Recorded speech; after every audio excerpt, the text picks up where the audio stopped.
Assalamualaikum warahmatullahi wabarakatuh.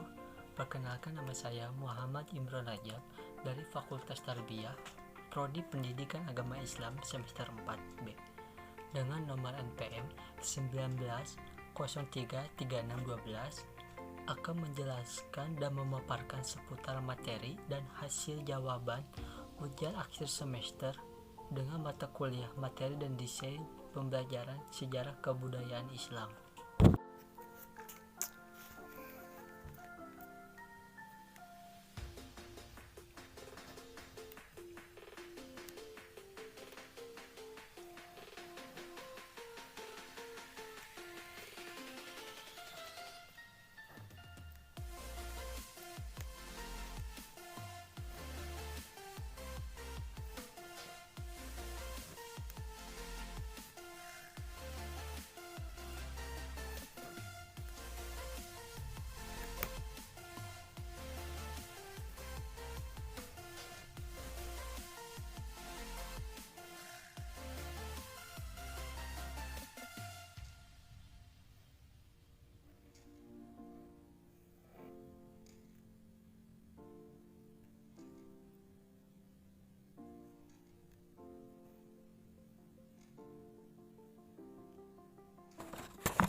أعوذ بالله من الشيطان الرجيم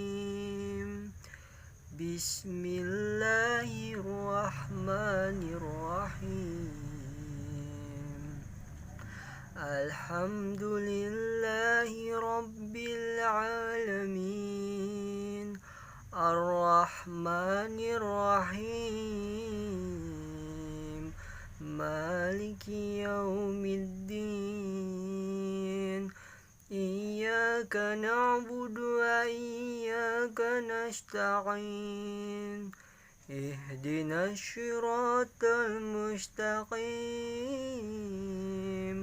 صراط الذين أنعمت عليهم غير المغضوب عليهم ولا الضالين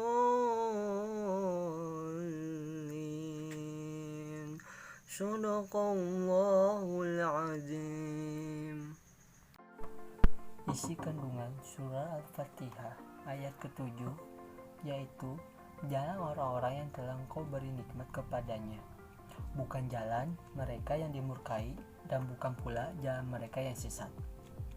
Mungkin sebagian dari kita bertanya tentang penyandaran kata syirat kepada orang yang diberikan kepadanya nikmat dan tidak dicukupkan dengan syiratul mustaqim. Ibnu Al-Qayyim dalam jawabannya berkata, tatkala orang-orang yang meminta syiratul mustaqim adalah orang yang memohon sesuatu yang sebagian manusia telah berpaling darinya, berharap menapaki jalan yang telah dilalui oleh orang-orang pilihan Allah dalam keadaan terkucilkan dan tertekan, dan jiwa tertutupi oleh rasa takut yang mencekam. Allah kemudian mengingatkan bahwa orang yang berada di jalan itu adalah alladzina an'amallahu alaihim minan nabiyyin wasiddiqin wasyuhada'i wassalihin wa hasuna ulaika rafiqa.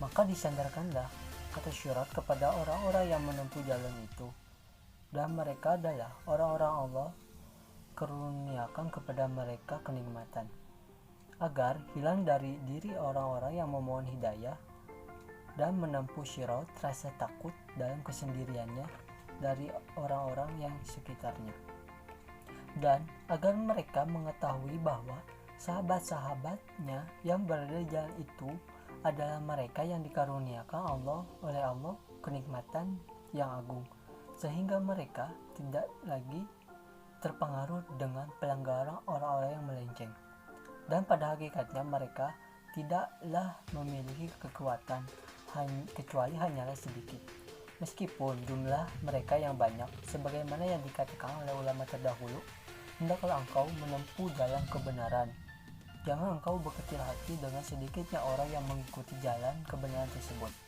Hati-hatilah dengan jalan kebatilan. Jangan engkau tertipu dengan banyaknya orang yang mengikuti orang-orang yang akan binasa. Syiratal ladzina an'amta 'alaihim adalah merupakan isyarat bahwa orang yang mendapat petunjuk dari Allah tidaklah dalam kesendirian dan kesepian, dan bahwasanya walaupun dia merasa terasingkan di antara orang-orang yang melenceng dari kebenaran, tetapi sebenarnya jalan yang ia lalui penuh dengan orang-orang soleh, yang mereka adalah orang-orang yang dikaruniakan dan atas mereka kenikmatan. Maka hendaklah ia gembira dengan hal itu. Banyak yang menyangka ketika membaca tafsir ayat ini bahwa orang-orang Yahudi adalah yang dimurkai dan orang-orang Nasrani telah tersesat dari jalan yang benar. Bahwasanya kedua sifat ini dikhususkan kepada mereka Yahudi dan Nasrani saja. Padahal Allah memerintahkan untuk membaca surah Al-Fatihah di setiap sholat. Bagaimana mungkin memerintahkan untuk memohon perlindungan dari sesuatu yang dia sendiri tidak mengabarkan kepada hambanya untuk berhati-hati dari perkara itu? Dan mereka tidak menyadari bahwasanya mereka telah melakukan kesalahan. Karena pada hakikatnya termasuk di antara orang-orang yang dimurkai siapapun yang tidak mengamalkan ilmunya atau syariat Islam.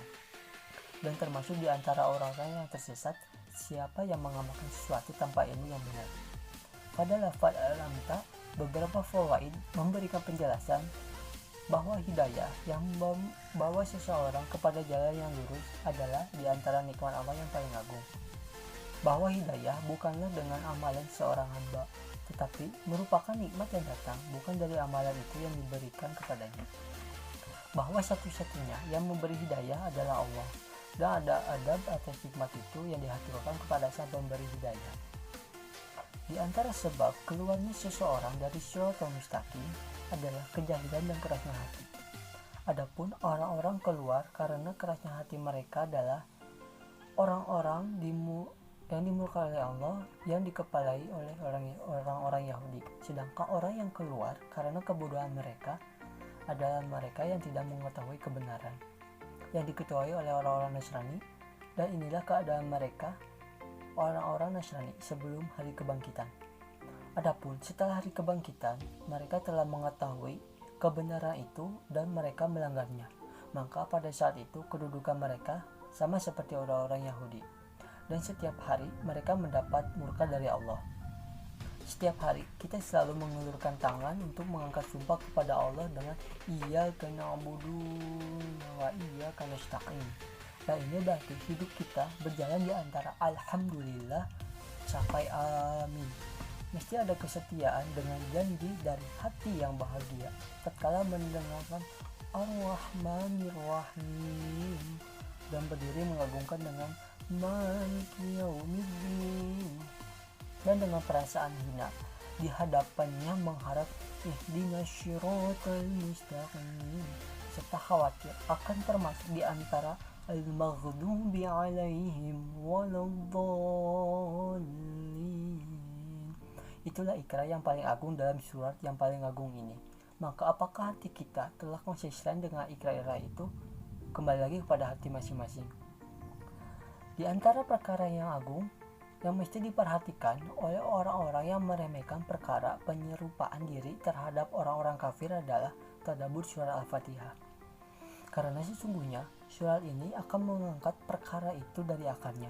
Akan tetapi ada hal yang sangat disayangkan, yaitu ketika di antara orang-orang muslim dalam sholatnya senantiasa memohon agar Allah menjauhkannya dari jalan orang-orang yang dimurkai dan yang tersesat.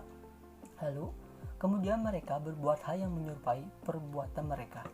Sungguh itulah sebab yang besar yang menjadikan mereka sulit untuk mencontoh perilaku Nabi dan para sahabatnya, dan menjadikan mereka mudah menyerupai perilaku musuh-musuh Allah.